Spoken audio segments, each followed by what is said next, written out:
এদিকে আওয়ামী লীগ ছাড়া নির্বাচন কোনোভাবেই সম্ভব নয়, সাফ জানিয়ে দিল জাতিসংঘ। আওয়ামী লীগবিহীন নির্বাচনে কোনো পর্যবেক্ষক না পাঠানোর সিদ্ধান্ত নিয়েছে জাতিসংঘ। ফলে ইউনূস প্রশাসনের ওপর আন্তর্জাতিক চাপ বাড়ছে।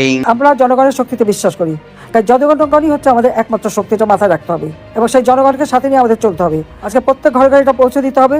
আমরা কি উন্নতি তাদের জন্য করেছি সেটা যেমন তাদেরকে আমাদের বুঝিয়ে বলতে হবে, সেই সাথে এটাও আমাদের জানাতে হবে যে নির্বাচন করতে হলে আওয়ামী লীগকে বাদ দিয়ে নির্বাচন করে সেই নির্বাচনের কোনো বৈধতা থাকবে না। বিএনপি নির্বাচন বর্জন করেছিল কারণ 2008 নির্বাচনে বিএনপি ভোট পায়নি, জনগণ প্রত্যাখ্যান করেছিল। সেই 2001 থেকে 6 সাল পর্যন্ত তাদের দুঃশাসন, এই কারণে জঙ্গি সন্ত্রাস, সেই কারণে আজকে আওয়ামী লীগ জনগণের ভোট নিয়ে বারবার ক্ষমতা এসেছে। আওয়ামী লীগ জনগণের কল্যাণেই কাজ করে থাকে। এদিকে সন্ধ্যার পরে ভোট বয়কটে হাসিনার ডাক, নো ভোট নো ভোট, নৌকা ছাড়া নির্বাচন অবৈধ দাবি আওয়ামী লীগের।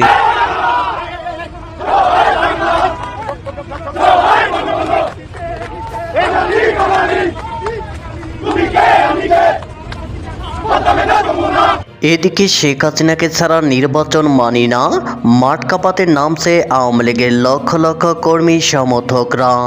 লাঠিসোঁটা হাটে চলছে আওয়ামী লীগ ও ছাত্রলীগের বিশাল বিক্ষোভ মিছিল।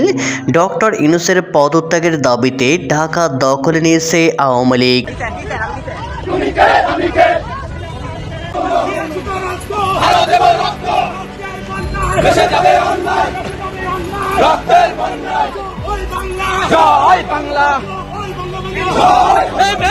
এদিকে লুট হওয়া অস্ত্র উদ্ধার না হওয়া পর্যন্ত নির্বাচন স্থগিত চেয়ে হাইকোর্টের রিট। তবে কি বন্ধ হচ্ছে 12 ফেব্রুয়ারি নির্বাচন? শেখ হাসিনা বীরের বেশে আসবে ফিরে বাংলাদেশে, স্লোগান তুলে বাংলাদেশ জুড়ে মিছিল আওয়ামী লীগের। নিষিদ্ধ ঘোষণার পরও আওয়ামী লীগকে আটকাতে পারছে না ডক্টর ইউনূস সরকার। জাতীয় নির্বাচনের আগে ফের মাথাচাড়া দিচ্ছে আওয়ামী লীগ। এদিকে আওয়ামী লীগকে নির্বাচনের বাইরে রাখার কারণে পৃথিবীর কোনো দেশ অন্তর্বর্তীকালীন সরকারকে সমর্থন দিচ্ছে না। এর প্রতিবাদ দিন দিন বেড়েই চলছে।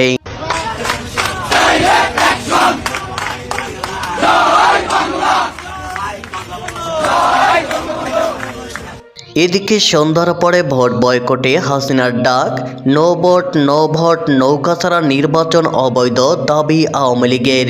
বাংলাদেশের আসন্ন জাতীয় সংসদ নির্বাচনের সুযোগ দেওয়া হচ্ছে না দেশটির সবচেয়ে পুরনো দল আওয়ামী লীগকে। মুক্তিযুদ্ধ ও স্বাধীনতার লড়াইয়ের প্রধান সংগঠন এই দলটির বিরুদ্ধে বাংলাদেশের অন্তর্বর্তী সরকার সন্ত্রাস দমন আইনে ব্যবস্থা গ্রহণ করেছে। দলটির কার্যকলাপ নিষিদ্ধ করার পাশাপাশি নির্বাচন কমিশনের নিবন্ধন বাতিল করে দেওয়া হয়েছে। এই পরিস্থিতিতে বাংলাদেশের আসন্ন নির্বাচন বয়কটের সিদ্ধান্ত নিয়েছে আওয়ামী লীগ।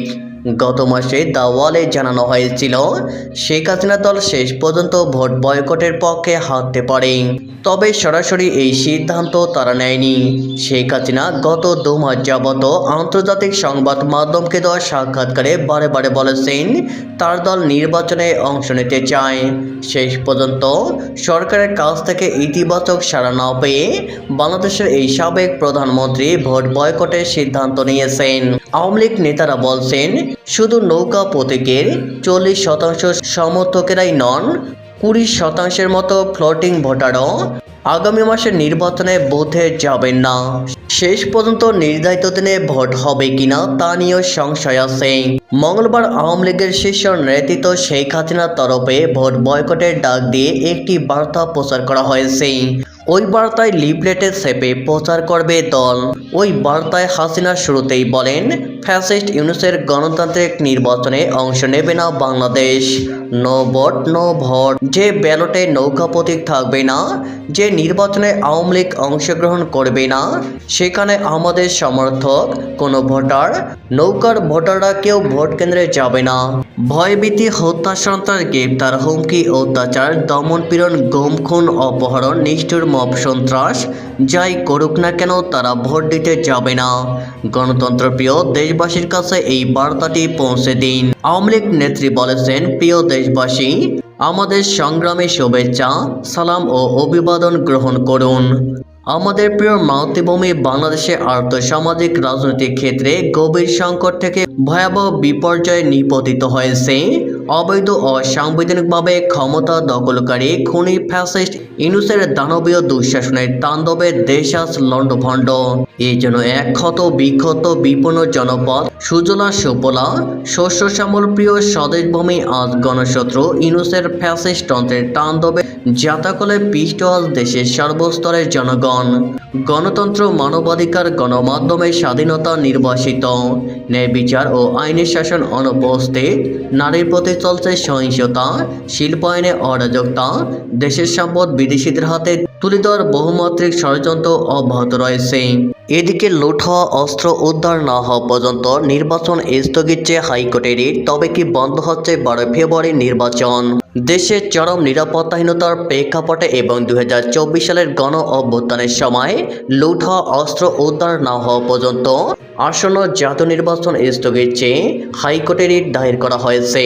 বুধবার 14 জানুয়ারি সুপ্রিম কোর্টের আইনজীবী মোহাম্মদ মাহমুদুল হাসান এই রিট দায়ের করেন। রিটে মন্ত্রিপরিষদ সচিব, স্বরাষ্ট্র মন্ত্রণালয়ের সচিব, আইন বিচার ও সংসদ বিষয়ক মন্ত্রণালয়ের সচিব, নির্বাচন কমিশন সচিব, পুলিশ মহাপরিদর্শক আইজিপি এবং র্যাব মহাপরিদর্শককে বিবাদী করা হয়েছে। রিট আবেদনে বলা হয়েছে, বিভিন্ন গণমাধ্যমের তথ্য অনুযায়ী 2024 সালের গণ অভ্যুত্থানের সময় দেশের বিভিন্ন থানা ও আইনশৃঙ্খলা রক্ষাকারী বাহিনীর কার্যালয় থেকে 5,750টি আগ্নেয়াস্ত্র এবং 6,51,609 রাউন্ড গোলাবারুদ লুট হয়ে যায়। অত্যন্ত উদ্বেগের বিষয় হলো, সরকার এসব অস্ত্র উদ্ধারে পুরস্কার ঘোষণা করা সত্ত্বেও এর একটি উল্লেখযোগ্য অংশ এখনও উদ্ধার করা সম্ভব হয়নি। রিটে আরও বলা হয়েছে, এই বিপুল পরিমাণ অবৈধ অস্ত্র সন্ত্রাসীদের হাতে থাকায় আসন্ন সংসদ নির্বাচনে ভোটার ও প্রার্থীদের জীবন চরম হুমকির মুখে পড়েছে।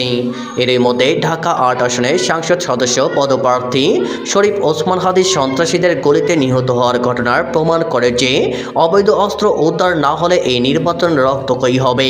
এছাড়া নির্বাচন কমিশনার অবসরপ্রাপ্ত ব্রিগেডিয়ার আবুল ফজর মোহাম্মদ সানাউল্লাহ বক্তব্য দিয়েছেন, নির্বাচনের আগে অবৈধ অস্ত্র উদ্ধার করা অত্যন্ত জরুরি। আইনজীবী মোহাম্মদ মাহমুদুল হাসান রিটে উল্লেখ করেন, সরকার সবকিছু সংসদ সদস্য প্রার্থীদের জন্য গানমানের ব্যবস্থা করলেও দেশের আপামর ভোটারদের নিরাপত্তার জন্য কোনো কার্যকর ব্যবস্থা গ্রহণ করেনি। এই অবস্থায় লুট হওয়া অস্ত্র উদ্ধার না করে নির্বাচনের আয়োজন করা হলে তা বাংলাদেশের সংবিধানের 32 অনুচ্ছেদ অনুযায়ী ভোটার ও প্রার্থীদের মৌলিক অধিকার অর্থাৎ জীবনের অধিকারের চরম লঙ্ঘন হবে।